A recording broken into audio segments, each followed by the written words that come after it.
આ સમાજની દીકરીઓ છે. આ દીકરીઓ છે ને એ વિધર્મીના ફંડામાં ક્યારેય ન ફસાય. આ વાત તમે યાદ રાખજો. આ બ્રાહ્મણની દીકરીઓ બેઠી છે અને રાણી અહલ્યાબાઈ અને રાણી લક્ષ્મીબાઈ બનજો, પણ ક્યારેય ગુરખાવાળી ન બનતી, ક્યારેય ગુરખાવાળી ન બનતી, ક્યારેય ગુરખાવાળી ન બનતી. દીકરીઓ પપ્પાની પરી બનવાનો સમય હવે નથી. હવે નગન્યા બનવાનો સમય નથી. હવે તો કોઈ વિધર્મી તમારી સામે આંખ આમ ચીરે ને તો એક ઘાને બે કટકા બધા આપશો ને. दुर्गा बनूंगी काली बनूंगी, दुर्गा बनूंगी काली बनूंगी. आप माईगांग लावा છે નહીં, મહારાણીઓ છો, ભૂદેવીઓ છો. બ્રહ્માંડને હલાવી શકો ને એટલી તાકાત તમારામાં છે. એટલે બે હાથ ઊંચા કરીને તમે હાથ ઊંચા કરો. ઉપાડો.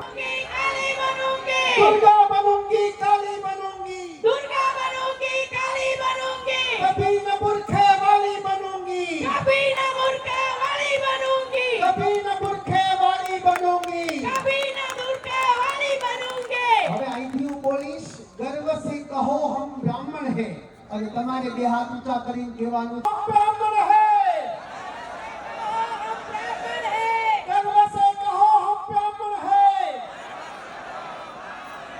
ગર્વ સે કહો હમ બ્રાહ્મણ હે. મેં બ્રહ્મ સમાજ માટે શું કર્યું? મેં બ્રહ્મ સમાજ માટે શું કર્યું? મારી આપ સૌને વિનંતી છે, કેવલ ભેગા મળી તાલીઓ પાડી મહાદેવ હરના નાદ કરી અડી અડીને છૂટતા નથી થવાનું. અને આજે તમને કહેતો જાઉં છું, જ્યાં સુધી જીવીશ ને ત્યાં સુધી બ્રહ્મ સમાજ માટે જીવીશ. રાત્રે 1 વાગે કામ પડે ને આ ભક્તિ પ્રકાશ તમારા માટે હાજર છે. કારણ કે હું જે જ્ઞાતિમાં જન્મો છું ને એનું ઋણ મારે ચૂકવવું પડે. મેં તો નમક હરામ કહેવાય. મારી આપ સૌને વિનંતી છે, એક થાવ, નેક થાવ.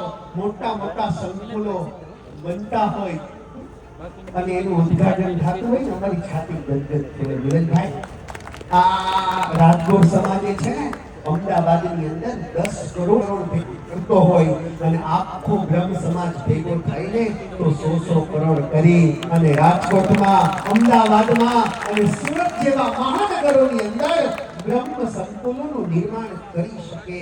તમારી બધાની તૈયારી છે? બે હાથ ઊંચા કરી તૈયારી છે? તૈયારી છે? તો બસ તમને જ્યારે પણ સૂચન મળે કે બ્રહ્મ સમાજનું કામ છે ત્યારે તમે બધા એક થજો, તમે બધા નેક થજો. અને છેલ્લે એટલું કહીશ કે તમારા બધાનો રોલ મોડલ છે ને મંગલ પાંડે. તમારા બધાનો રોલ મોડલ મંગલ પાંડે હોવો જોઈએ. ઓલો મિયો સલમાન કે શાહરુખ નહીં. તમારા બધાનો રોલ મોડલ ચંદ્રશેખર આઝાદ હોવો જોઈએ. ઓલું ઝુકેગા નહીં સાલા તો હમણાં નીકળ્યું. ઝુકેગા નહીં સાલા તો હમણાં નીકળ્યું. દાઢી વાળા થાવ છો ને એમાં વાંધો નથી, દાઢી રાખો, સ્ટાઇલ કરાય. પણ ઓલા જો ચાંદલો ગયો છે ને એમ વચ્ચે ચાંદલો ગરબો. આપણી નિશાની છે. આપણે તકલીફ મોટી ઈ છે, આપણે આપણું બધું જૂનું ભૂલી ગયા અને નવાની પાછળ દોડધામ કરીએ છીએ. પછી કે અમને ફસાવવામાં આવ્યા. ત્યાં તું ગઈ હતી એટલે ફસાવવામાં. બાકી જ્યારે પેલી આ આંગળી ચીંતો હોય ને એની આંગળી તોડી નાખવાની તાકાત હોય ને કોઈ દી કોઈ હામું ન જોવે. આ સત્યને સનાતન. જ્યાં જ્યાં બ્રાહ્મણો વસે છે ત્યાં ત્યાં એને તકલીફ હોય તો તમે એને સાથ આપજો. છેલ્લે કહું છું, મંદિરોમાં દાન નહીં આપો તો ચાલશે. અમારા જેવા સાધુઓ આસન ખોલી બેઠા છે, પરોપકારનું કામ કરે છે, એમાં પણ દાન નહીં આપો ને તો ચાલશે. પણ તમારી બાજુમાં રહેતો તમારો બ્રાહ્મણ ભાઈ, એને શિક્ષણની જરૂર હોય, એને દવાની જરૂર હોય ને તો બધું સાઈડમાં મૂકી અને તમે એને છે ને મદદરૂપ થશો.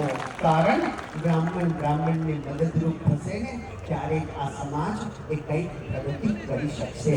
મારા વાલા ભૂદેવો, આપના ચરણોમાં કોટી કોટી વંદન કરી એક સંત તરીકે મારી કરગત પ્રાર્થના છે, હવે ભેગા થયા છો ને, છૂટા નહીં પડતા, છૂટા નહીં પડતા, છૂટા નહીં પડતા. ઘણા બધા આવશે, ઘણા બધા પ્રલોભનો આપવા માટે આવશે કે એ તો આમ કરે છે ને તેમ કરે છે. હું તમને ચોક્કસ કહું છું, આપણી વિચારોની મતભેદતા હોઈ શકે યાર. મારી મિલનભાઈ બધી રીતે ભણે એવું નથી. મારી બંકિમને, મારી જયેશભાઈને, મારી નિકુલભાઈને, મારી જયમીનભાઈને જેટલા છે બધાના એક વિચારો હોય. It not possible.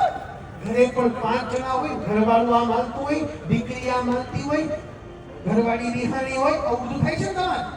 થાતું જ હોય એટલે બધી